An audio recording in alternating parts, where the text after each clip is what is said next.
దేశవ్యాప్తంగా దసరా ఉత్సవాలు వైభవంగా ప్రారంభమయ్యాయి. అమ్మలగన్నయమ్మ జగన్మాత వాడవాడలా నవరాత్రి పూజలు అందుకుంటోంది. వివిధ పుణ్యక్షేత్రాల్లో ప్రత్యేక అలంకరణలతో అమ్మవారిని పూజిస్తున్నారు భక్తులు. ఈ క్రమంలో విజయవాడ ఇంద్రకీలాద్రిపై దేవి శరన్నవరాత్రి మహోత్సవాల సందడి మొదలైంది. సోమవారం నుంచి 11 రోజుల పాటు అత్యంత వైభవంగా జరగనున్న ఈ వేడుకలకు అధికారులు అన్ని ఏర్పాట్లు పూర్తి చేశారు. తొలి రోజు కనకదుర్గమ్మ శ్రీ బాలాత్రిపుర సుందరీదేవి అలంకారంలో భక్తులకు దర్శనమిచ్చారు. ఉదయం 8 గంటల నుంచి 8:30 గంటల మధ్య భక్తులను దర్శనానికి అనుమతించారు.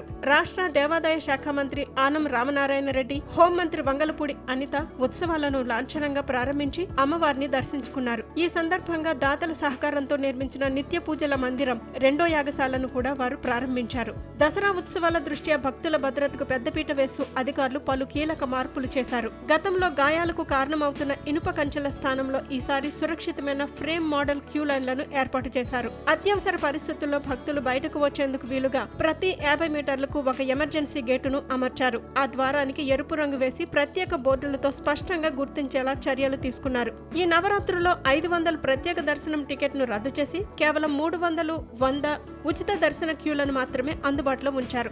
భక్తుల రద్దీని లెక్కించేందుకు హెడ్ కౌంట్ కెమెరాలు, కొండ పరిసరాలను పర్యవేక్షించేందుకు 500 సీసీ కెమెరాలతో పటిష్టమైన నిఘా వ్యవస్థను సిద్ధం చేశారు. ఇందుకోసం మోడల్ గెస్ట్ హౌస్ లో, మహామండపంలో ప్రత్యేక కమాండ్ కంట్రోల్ కేంద్రాలను ఏర్పాటు చేశారు. క్యూ లైన్లలో వేచి ఉండే భక్తులకు అమ్మవారి పూజలు, హోమాలను వీక్షించేందుకు భారీ LED స్క్రీన్లను అమర్చారు. దర్శనానికి పట్టే సమయం, క్యూ లైన్ల ప్రస్తుత పరిస్థితి వంటి వివరాలను కూడా ఈ స్క్రీన్లపై ప్రదర్శించనున్నారు. భక్తుల కోసం కనకదుర్గ నగర్ లో 12 లడ్డూ ప్రసాదం కౌంటర్లు ఏర్పాటు చేయగా వాటిలో వృద్ధులకు, దివ్యాంగులకు ప్రత్యేక కౌంటర్లు కేటాయించారు. ఉత్సవాల బందోబస్తు కోసం మొత్తం 6,000 మంది పోలీసు సిబ్బందిని మోహరించారు. దేవాదాయ శాఖ నుంచి 500 మంది, పారిశుద్ధ్య నిర్వహణకు 1,400 మంది కార్మికులు 3 షిఫ్టుల్లో విధులు నిర్వర్తించనున్నారు. మొత్తం మీద భక్తులకు ఎలాంటి అసౌకర్యం కలగకుండా ప్రశాంత వాతావరణంలో అమ్మవారి దర్శనం కల్పించేందుకు అధికారులు అన్ని చర్యలు తీసుకున్నారు.